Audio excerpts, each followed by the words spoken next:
So I am Corey Ralston here with 5 Star Real Estate, and I am here with Travis Page of First Page Inspections, and I'm just gonna go ahead and have Travis tell me a little bit about his company and where he came from, where his background is, and everything else. Yeah, so thanks for having me, man. I really appreciate it. Mm-hmm. But yeah, my background is I've always been interested in real estate. I really got into the idea of investing when my great grandpa, he was a huge investor in the stock market, and Okay. it was kind of an inspiration for me. And then I was like, man, real estate's a pretty good deal when it Yeah. comes to making some money. And Yeah. so as I got older, I kind of realized I wanted to be involved in the market somehow. So I thought, what better way to be involved than be a home inspector? It kind of it came out to me, and so when I was 19, I had intentions on buying a franchise down in Orlando, getting away from all the cold and being a young man, having nothing holding me here. Yeah. So things happen, life changes, and I ended up staying here for a while. Got involved in working at Arbor Steel for a while, and just kind of staying busy, and then I got into the foundation world, doing excavation and stuff like that. So your natural background of job progression kind of kept you near the home inspector stuff, and you're still building your background anyways, Yep. naturally. Yeah, absolutely. And so I actually bought a house here in Jackson when I was 20, I think I was 20 years old. Yep, and it was a HUD home. It needed everything. That's the way to go. That's the way to go Yep, if you know what you're doing. Needed everything. Completely renovated it. Ended up turning out looking absolutely amazing. You should have saw it before. It was You have the miserable. pictures, right? Oh yeah, I have tons of pictures. I'll That's definitely always show the thing, you. like, oh, I got like 2 pictures left, and they're all from the outside. And Oh, everything on the no. inside you didn't know. No, the before and after is insane. So yeah, I'll show you that after There we go. the show. But we, I lived there for 5 years and ended up getting out of it and made a great deal on it. And then I was like, man, I need to get into the real estate game. So home inspections definitely caught my eye. I love looking at houses and seeing the different architecture and stuff. So getting involved in being around those homes, and I worked in commission sales for a while, doing at Art Van, and I was like, yeah, I don't know if I want to do commission sales. Maybe being a realtor's not the thing, but Yeah. something with homes. Yep. So I did do my real estate classes, learn kind of the ins and outs, but I took a builder's course and got super heavily involved in being educated, and That's key. yeah, and then I took my I took my courses through Internachi, and I got certified to be a home inspector and got my LLC, and here I am. Yeah, that's great content. And then as far as for you currently, if I'm correct, you're with what union was it? Local 252. Yep, so doing electrical Yep. background and everything. Yep. So continuing to still build your skills. Right. I guess we'll kind of go through some of the questions that you had said you get quite often. So starting right off, what is a home inspection? Well, a home inspection is pretty much the overview of a home. I look at everything from top to bottom, looking to kind of see that all the systems are working together. A house is a lot of systems that are all working simultaneously to make sure that everything stays afloat. So you could have good framing but terrible foundation. Things aren't going to go well. That can affect your plumbing, that can affect your electrical, and vice versa. If anything's not going right in the house, it can end up affecting other things in the home. So what I'm doing is just making sure that everything's working safe and sound, and that the buyer is going to end up getting, or sellers too, anyone who's interested in a home inspection, that the home is sound and everything's working properly. Okay. So then we've talked a little bit about some of your background, but is there a basic process that everybody goes through to become a home inspector? So in Michigan, there's a misconception that everybody's certified and licensed, and that is actually not true. So there is no requirement for state licensing in Michigan.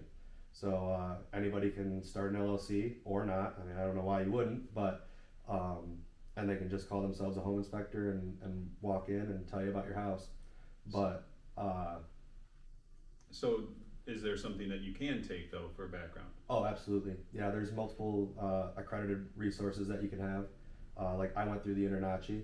Yep. There's also the ASHI program. So they all have different requirements to stay certified, and that was kind of where I started, was with Internachi, and there's not much to it besides there's ways to get certified. There's ways to just be a part of it, but a accreditation and being certified in certain things is That always helps. Yeah, It gives you an idea, because I know what you're saying there. As far as somebody may not have the same background, right. may not have as much skill set, and there's no governing body to it. Yep. So why should somebody get an inspection? Well, first off, I've never gone into a home and not found something. So, and whether it's minor, whether it's major, I'm always finding things. And to the untrained eye, especially people who aren't accredited, who haven't taken the building sciences courses, who haven't learned directly about HVAC, electrical, stuff like that, you don't understand what you're looking at, right? And when you're a buyer and you go into a home, all you're looking at is all the things you love about it, right? You're not looking at the home and thinking, what do I hate about this place? You're trying to find out why you like it. Yeah. So when you have someone like me who isn't tied to it emotionally, I get to actually see the problems in the home and give you a better understanding of maybe this is for me, maybe this isn't for me. These are things that I can tackle over the course of time, or we need to address this right now. And I think that another thing is when you go into a home and you're looking just to tour the home and see what you think of it, and you might be going on to the next one, you're not taking and going through every little facet of the home like you do on your inspection report. You're not following through and getting real thorough into every space. Right. So let's see. Are there any protections or guarantees if somebody has a home inspection done? Something comes up later down the road, I had a home inspection, but maybe it wasn't on that report or things like that. So how I do my reports is at the time. So when I see something, I report on it at the time up. If I don't notice anything, I can't report on it. So as home inspectors, we always try to do our best to see every possible thing, but you're only limited with so much time, and you can only fine tooth comb a house so many times. And it might be a little bit more obvious during a rainy season if there's a leak in a roof. Absolutely. Things like that. Yep. And with foundations, a lot of things that I see are, leaking foundations, typically because people don't clean their gutters out, and that's a common problem. That or the downspout don't get far enough away from the house. Yep. So there aren't really any protections or guarantees when you get a home inspection, right? You're asking a professional to come out and give you their best assessment of what they can see at the time. Now stuff pops up, a week, 2, 3 months, 4 months, a year later. We hate to hear that, but we can't guarantee that things are going to last. Yeah, that's always a tough position to be in, whether anybody who's helped on the process. Let's see, so we talked through that. Okay, so here's one that we saw during COVID more of, and sometimes you still hear people talk about it, is an inspection for informational purposes only. Have you ever had that come up? I've had it come up. I'm not interested. I like everything to be documented. I like everything to be legitimate, and anyone who's doing informational, they're not giving you a professional experience with it. So you can do a walkthrough, and there are people who will do just a walkthrough with you. They won't put their report out or anything like that. But as far as like the information goes, it depends on how informal it needs to be. Yeah. Right. So you want a formal inspection. You want it to be a full, thorough inspection. So I guess it depends on how that works. And so from my perspective, when it comes to it, you want to have a full inspection done that's going to actually tell you everything. But when you put it in your purchase agreement that it's for informational purposes only, you're handicapping your skills as ability to get out of it if there is a major issue. Exactly. So you don't want to put that in your purchase agreement from anything I've seen. For that situation, they may still have a full report run, but if they put it in their purchase agreement the other way, they can't, walk away because of it, because they've essentially waived that contingency on there. Right, and the main purpose of a home inspection is to give you an upper hand. Yeah. Not only in the buying experience, if you are a buyer, having something to come back to the seller, for concessions, whatever you may be trying to get after, better deal, but also for peace of mind, like if you see something, maybe you're willing to deal with it, but now you know that it's there versus it coming up 2 months later and you being like, oh man. Didn't see that coming. Right, now I gotta come up with a couple $1,000. Right. Let's see, are there different kinds of inspections? There are. So obviously what everyone would think of with a home inspection would just be like a MES. I've heard it called multiple different things, but MES. What's going that over. stand for somebody who's unfamiliar? Oh, so mechanical, electrical, and structural. So Pretty much what it goes over is the foundation, the walls, the stuff like that, your plumbing, your electrical, and just the main systems in the home. So that's what we're looking at. And if you're interested in more things like radon, septic, well, there's also a multitude of different things like pool inspections, pool and spa. So what all do you do? Do you get into all those? So I do. So I do not have my pool and spa yet. I'm actually working on that right now. I'm hoping You to do have septic? that. I do septic. Okay. I do well. I do sewer scopes. So I do radon, mold, a bunch of little There's a good number of inspectors out there that I've worked with or others work with in the area that maybe don't have the septic part that they do, and they call a specialist out for just that piece. So that's why I was curious about that. So Yeah.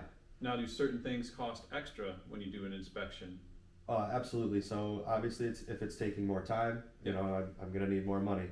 But you know, septic inspections. You see it in everything. Yeah, like septic inspections. If you don't do it, they got to pay a specialist to come out and just do that one piece. Right. So that's why I assumed it would cost extra, but I wasn't sure. Yeah. So.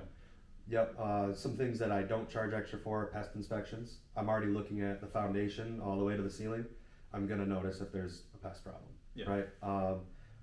If it is just if it's conventional, I don't charge extra for the water test because I can get those fairly cheap for the testing. Okay. And then, but if it's VA or FHA, they require lab testing. So you do charge extra for that, but I have to pay for a lab fee. Yeah, no, I see that completely. So I understand all that.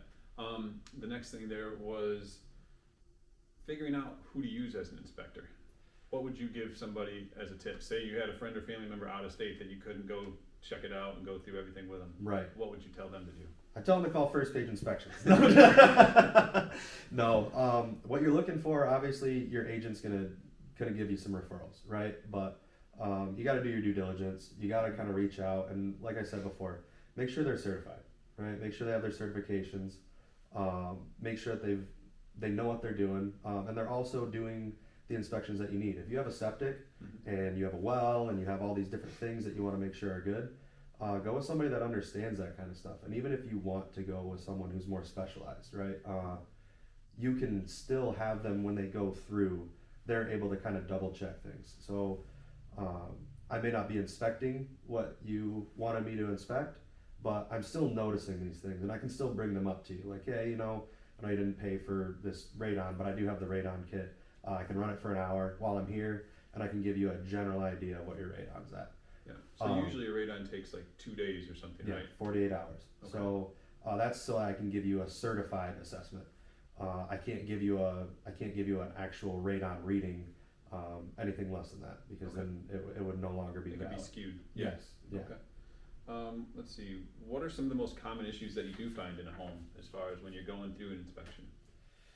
Common is once I get on that roof, I'm seeing leaves in the gutters. I thought you were going to go that way after that comment earlier. Yeah, leaves in the gutters, eaves just dropping right into the foundation. Yeah. So water, a lot of homes get water in the basement. A lot of water intrusion. Yeah. And then how often is that a thing that can be remedied versus something that's like, okay, there's gonna be a big issue? It's typically an easy remedy unless it's been going on for years and years. Then you'll kind of notice on the foundation walls, they're kind of crumbling, they're falling apart. You see a lot of efflorescence. Or maybe there's a little bow or something like that. Yeah, you get bowing. I've seen walls that are leaning, 12 to 15 degrees out just from water being held up against them. So that's some stuff that I noticed a lot. Another one I noticed too is electrical issues, old panels, knob and tube, stuff like that. Just weird things that the homeowner did before because they didn't want to pay a professional. Yeah.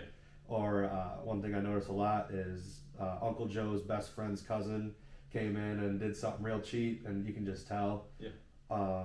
Usually easy remedies. Yeah. But a lot of common stuff I see is just homeowners cheaping out. Yeah.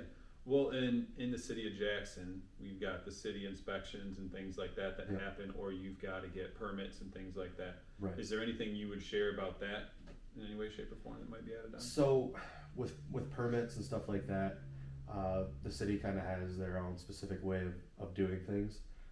It never runs into my inspections because I don't have to pull a permit to do a septic because there's no septic in the city. Yeah. Well stuff.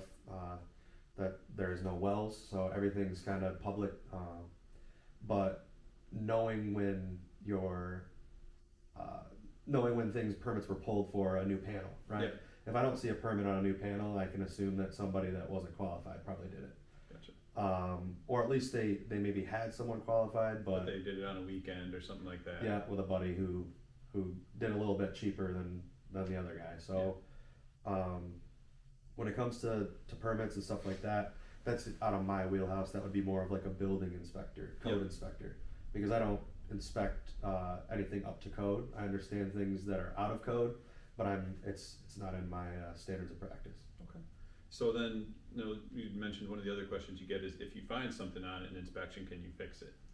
Absolutely not. Not within the first year. So if you want to hold on to that problem and hire me to come put in a new panel for you for a year later, yes, I can. But through InterNACHI, one of the ways that we maintain our certification is by following the standards of practice, which means following fiduciary duties. Yep. You know, if I tell you this, and this is wrong, but I can fix it, it's a conflict of interest. Yeah, that gets a little bit It's shady-ish. dicey. Yeah, it's dicey, and it's not a road you want to go down. If there are inspectors that are telling you this kind of stuff, more than likely I'd be maybe getting a second opinion on getting some stuff done. Yeah, that makes sense. So what's the best part of being an inspector? The people. You get to meet some really cool people, and I could go over tons of them that I've already met, but when clients come to the inspections, they're just, they're kind of wide-eyed and they don't really know what's going on, and you also get to coach people through, they maybe never owned a home before. Yeah. And they don't understand, what this and this is, or some big home buyer tips. I get to tell people, here's where your shutoffs are, here's how you maintain this, you gotta do this and this, and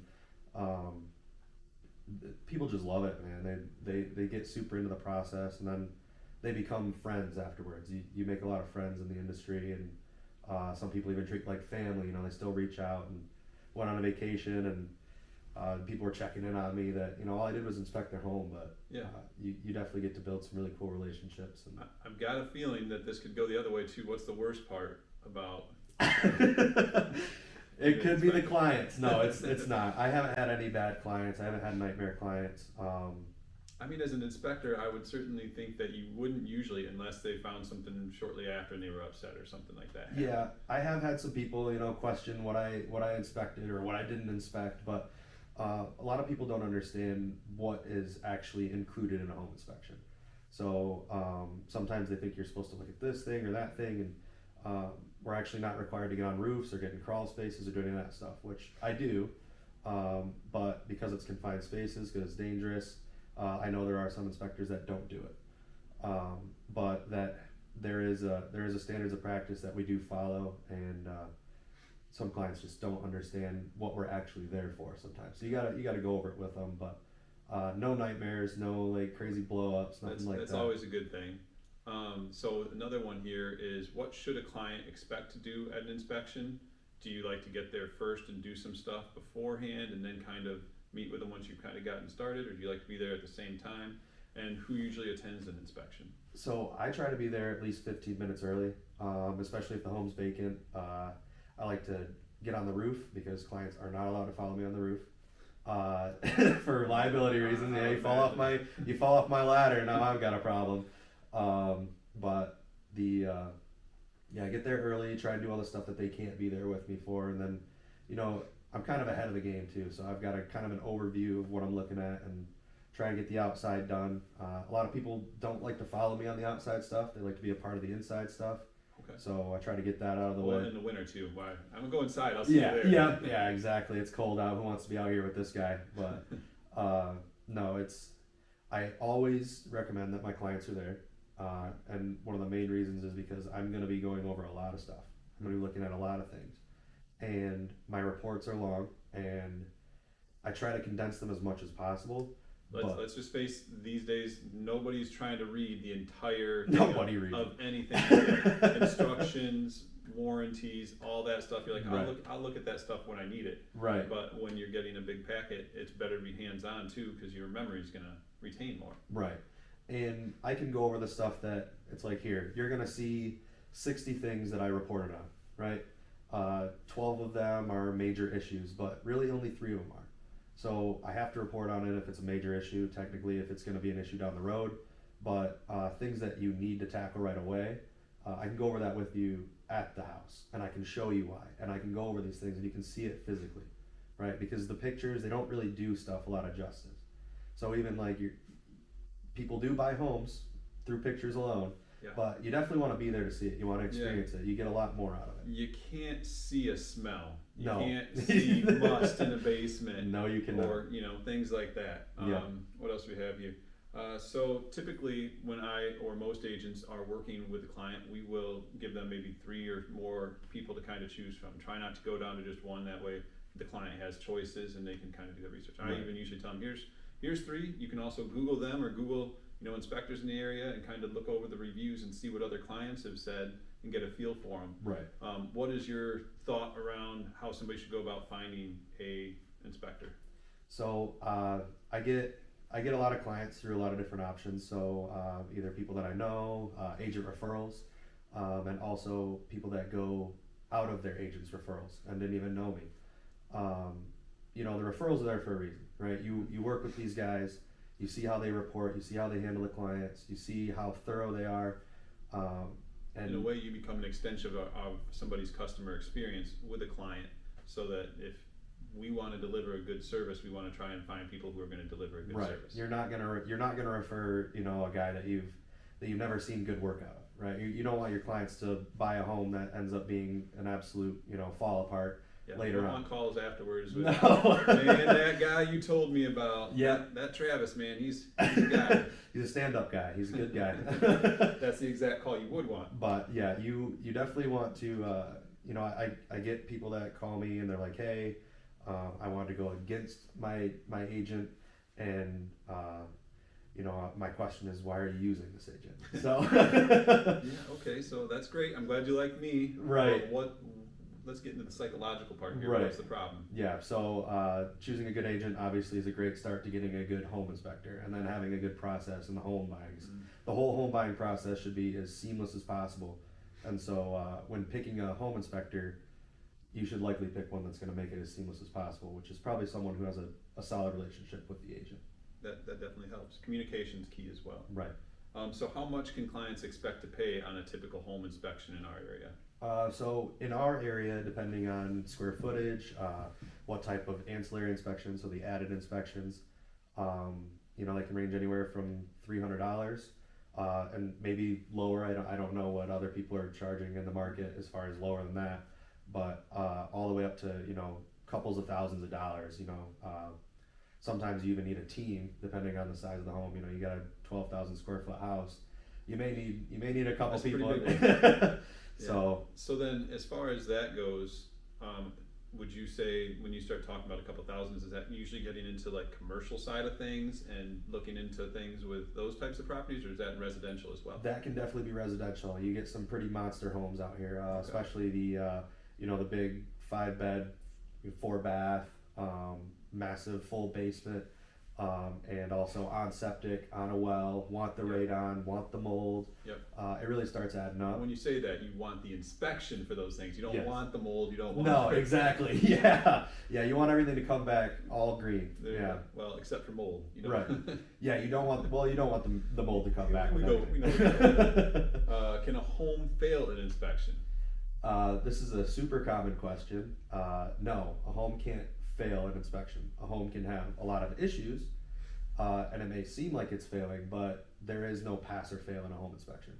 So really what happens is when you get your report back, right, there's a 3-way communication between the client, the buyer, or not the buyer, but the inspector and the agent, and you try and figure out what all of this means. So if you have foundation issues, now it's time to get a structural engineer coming in and looking at things, or can you deal with this, right? And so you're getting a breakdown of what is actually wrong with the home and seeing if you really want to take this on.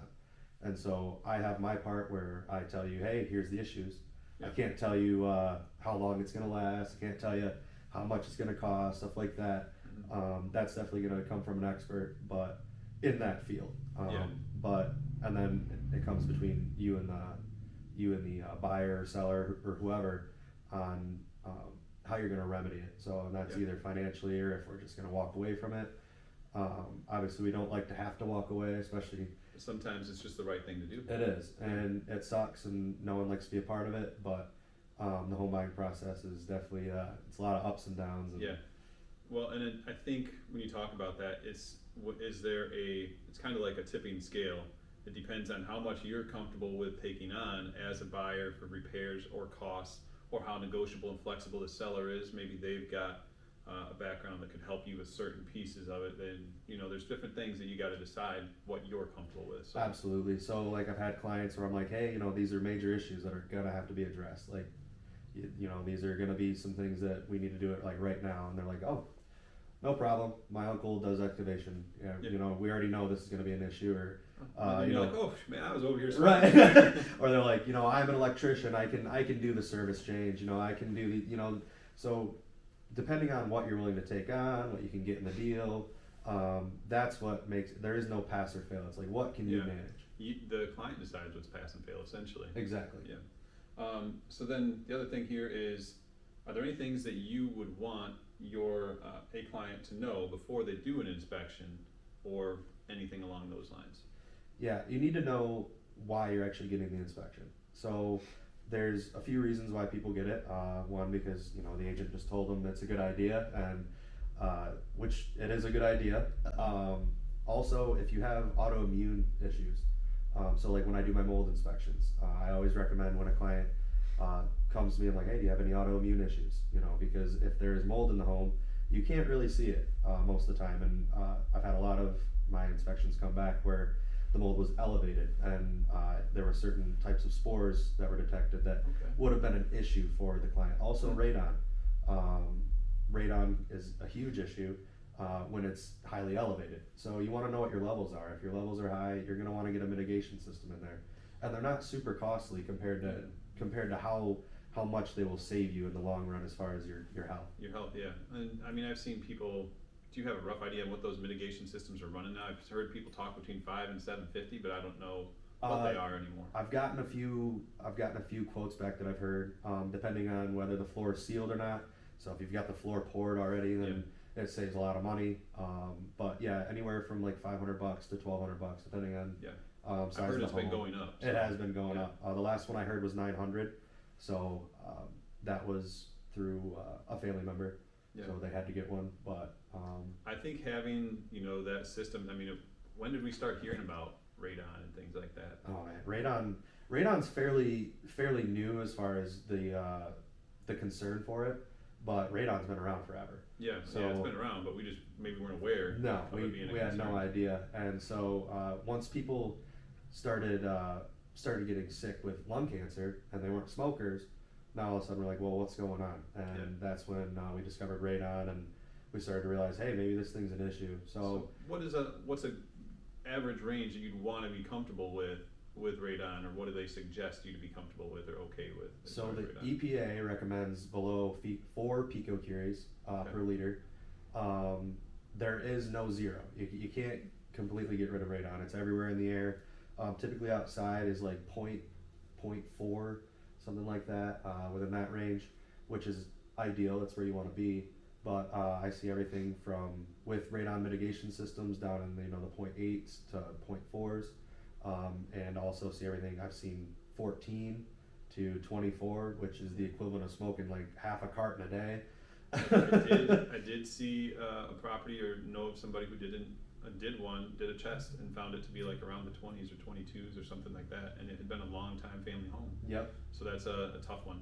So then other things that are out there, lead-based paint or asbestos, is there anything you talk about with people on the video about that? Oh yeah, absolutely. So when you're buying an older home, I always tell clients, because we're not testing for it, right? Unless we're testing for it, I always let them know, hey, if this thing was built before the 70s, there's likely some lead-based paint in the walls, unless they scraped it off. So being careful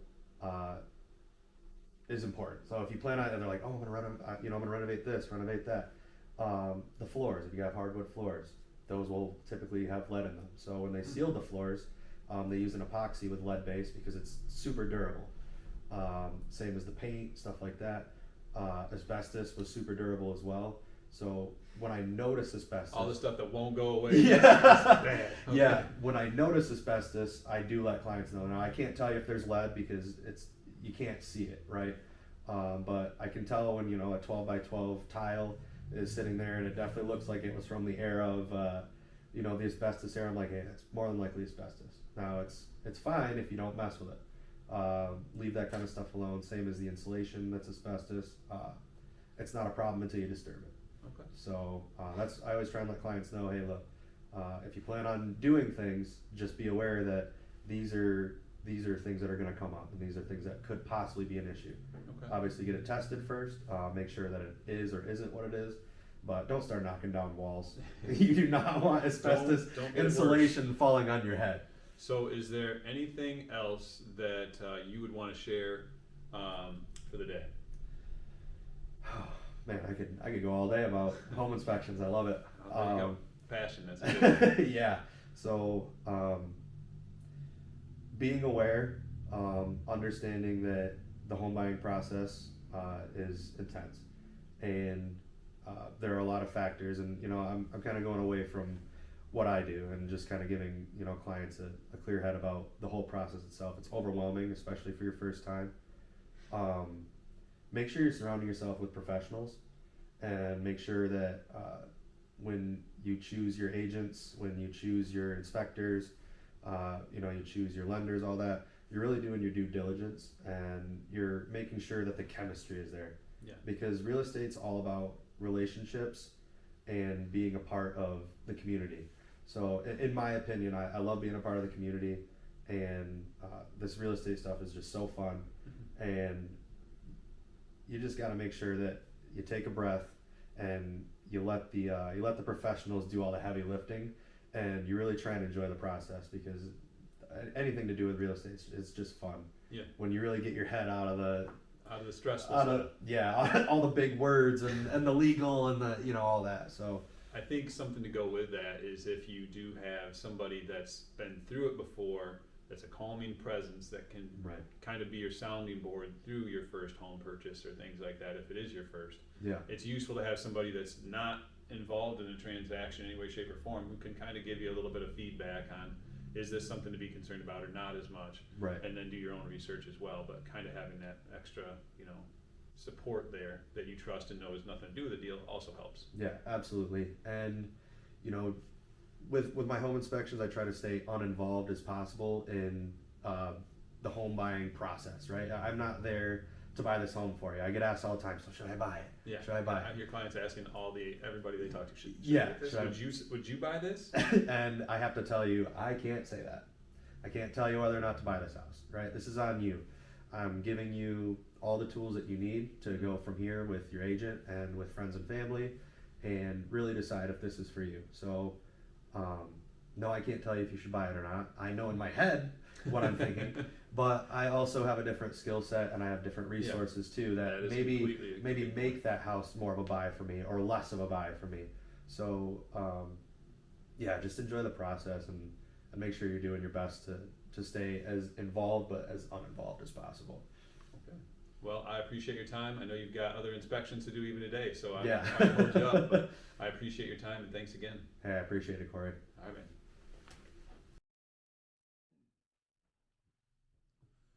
All right, Travis. So I know there's something that's near and dear to your heart. I'd love to hear a little bit about. So if you could, let's tell us a little bit about it. Yeah, so I'm glad you asked, because this thing is, it's amazing. The local community in Michigan Center is pretty understanding of it already, and I just want to plug it in here for everybody else that may not know or needs a reminder about it.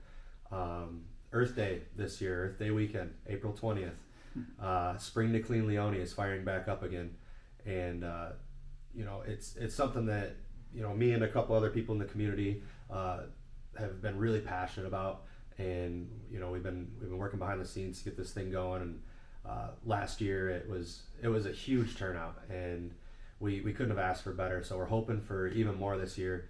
But anyone that knows, with the passing of Dawson Brown, he started this thing a few years before his passing, and it's I get emotional talking about it because I just seeing the community come together with something like this and carry it on it's incredible. So we'd love to see you guys out there. We're going to be meeting at the Michigan Center Park. Sorry. Right there, right on the chain of lakes and in that area right there, right? Yeah, and so we're going to be meeting this year. We're getting times and everything figured out. We're looking for sponsors. If you want to reach out to me directly, you can. You can find me. Give a contact. Yeah, so my phone number is 517-745-4491. I also have somebody I'm partnered up with. His name's Blake Corbetto. He was really close with Dawson. They were best friends, and he'd love to hear from you too. So if you have any questions, you can either reach out on my business page, or if we're friends on Facebook, you can feel free to add me. And if you know Corey, you can reach out to him too. I know he wants to be involved, and it's just a great thing. So we're looking for sponsors. We're looking for anyone that wants to come out and be a part of it. The main focus is to kind of clean up the area. Last year we had over 70 people show up. And it was absolutely incredible, the things that we pulled out of ditches and and off the side of the road, and we had a jet ski and like a bunch of tires, and so it's great for the community. And I'd love to see what you could build with all this stuff. Oh man, we could have. That'd be a whole nother event. Dumpster loads, and there's a lot of local businesses that have been getting involved and kind of helped out last year. So if you want to be a part of it, you want to get involved, we'd love to have you, but. This thing's awesome, and it's going to be even better this year. So we're just looking for anyone who wants to help be a part of it, whether it's financial or whether it is with your time or both. We'd love to have both. So if you want to help, feel free to reach out, and if not, just be there on the 20th, and we'd love to see you and give you a free T-shirt. There you go. Well, if you do have anything else that comes up, or if anybody has any questions, feel free to let me know, let Travis know, and we appreciate your time on this, and thank you for taking a minute to watch this. Yeah, no, thank you very much.